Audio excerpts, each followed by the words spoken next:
În dimineața de 6 august 1945, Hiroshima trăia încă o pace înșelătoare sub un cer limpede.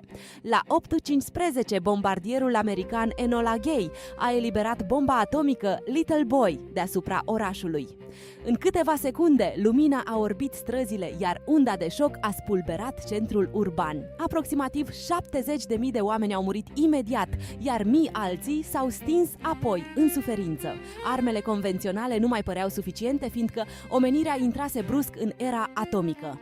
3 zile mai târziu, Nagasaki a primit aceeași lovitură, iar Japonia a înțeles mesajul final. Pe 15 august, împăratul Hirohito a anunțat capitularea, iar al doilea război mondial s-a încheiat. Hiroshima a rămas nu doar un oraș distrus, ci avertismentul viu al puterii atomice. De atunci, lumea a purtat mereu această teamă între descurajare, responsabilitate și supraviețuire.